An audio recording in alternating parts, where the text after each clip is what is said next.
Pernah nggak sih kalian berpikir, kita kerja keras pagi sampai malam, kejar target, nabung, sampai rela korbankan waktu tidur demi apa? Demi bahagia. Kita yakin punya uang banyak akan menyelesaikan semua masalah. Tapi kok makin banyak uang yang masuk ke rekening, rasanya kita makin capek, makin dikejar utang gaya hidup, dan hati ini justru terasa makin kosong. Hari ini kita bongkar bersama luka tersembunyi para pengejar kekayaan yang sukses finansial tapi gagal secara emosional. Ini bukan tentang menjadi anti kaya, tapi tentang menemukan di mana letak kesalahan kita selama ini.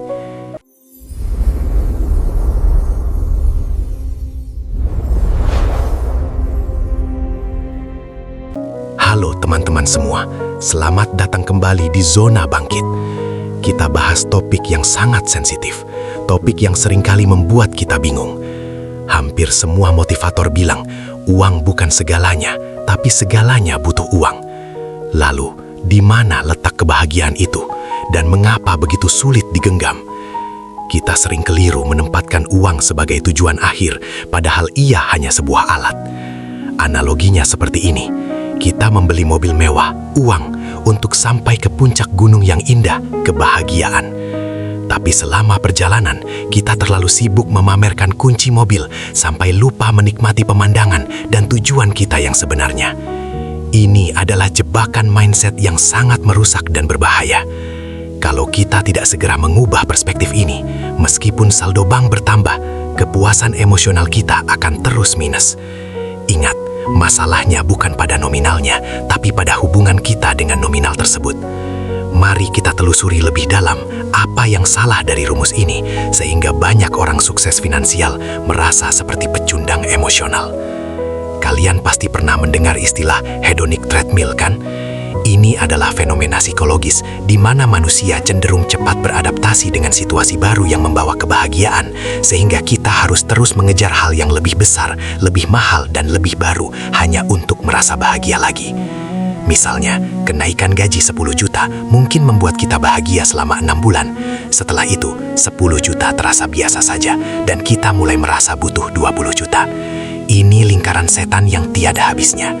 Menariknya, penelitian dari Universitas Purdue yang datanya diterbitkan dalam jurnal bergengsi Nature Human Behavior pada tahun 2018 menunjukkan fakta penting. Mereka menemukan bahwa memang ada titik ideal di mana uang bisa memaksimalkan kesejahteraan emosional harian, yaitu sekitar $60.000 hingga $75.000 per tahun untuk individu. Setelah angka itu terlampaui, peningkatan uang tidak lagi signifikan meningkatkan kebahagiaan. Justru seringkali malah menambah stres karena kebutuhan untuk mempertahankan gaya hidup yang mahal. Intinya, kebahagiaan finansial memiliki batas saturasi, teman-teman, dan kita jarang sekali membahas batas tersebut. Kesalahan fatal berikutnya adalah saat kita secara tidak sadar menggunakan uang untuk membeli barang atau status, bukan untuk membeli waktu atau pengalaman yang berharga. Banyak miliarder yang mengaku bahagia bukan karena koleksi mobil mewah mereka, tetapi karena uang itu memberikan mereka kebebasan untuk memilih tidak bekerja pada hari yang mereka inginkan, atau menghabiskan waktu berkualitas yang tidak terganggu bersama keluarga. Uang yang digunakan untuk membeli kebebasan dari utang atau untuk membayar orang lain agar kita tidak perlu repot dengan tugas domestik yang menyita waktu, terbukti memberikan dampak psikologis yang jauh lebih besar daripada uang yang digunakan untuk membeli tas bermerek. Kita harus sadar, kebahagiaan sejati jarang ditemukan di dalam kotak barang mewah, melainkan di dalam momen yang tidak bisa dibeli dengan uang, yaitu waktu luang yang dikontrol penuh oleh diri kita sendiri. Coba renungkan, apa yang paling sering kalian korbankan demi uang? Mayoritas pasti akan menjawab, waktu, kesehatan, dan hubungan personal. Jadi, bagaimana cara membalikan rumus yang salah ini menjadi resep kebahagiaan yang sejati? Kuncinya ada pada intentional spending atau pengeluaran yang sangat disengaja. Fokuskan uang kalian pada hal yang benar-benar sejalan dengan nilai hidup kalian. Jika nilai kalian adalah petualangan, gunakan uang untuk traveling. Jika nilai kalian adalah kesehatan, investasikan uang untuk olahraga dan makanan bergizi. Jangan cuma untuk gadget terbaru.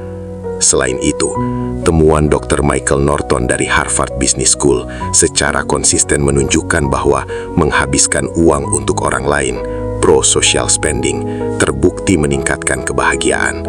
Ini bukan tentang seberapa besar donasinya, tapi tentang rasa koneksi, kebermaknaan, dan rasa syukur yang muncul setelah kita berbagi. Kita perlu mengubah narasi internal kita dari "aku butuh uang untuk pamer" menjadi "aku butuh uang untuk menjalani hidup yang bermakna, memiliki waktu, dan membantu sesama." Ingatlah selalu satu hal, teman-teman. Uang itu sejatinya seperti api.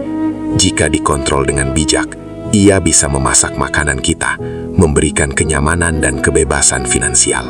Namun, jika dibiarkan lepas dan tidak terkendali, ia bisa membakar habis seluruh rumah kita, menghancurkan kedamaian, kesehatan mental, dan hubungan personal. Kita tidak perlu menjadi anti kaya. Kita hanya perlu menjadi sadar dan bijaksana dalam menggunakannya.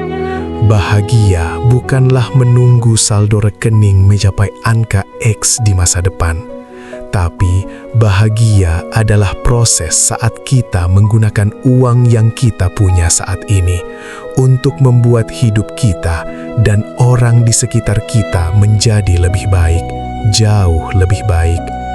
Zona Bangkit percaya bahwa kalian semua layak mencapai keseimbangan ini, di mana dompet tebal tidak berarti hati harus kosong.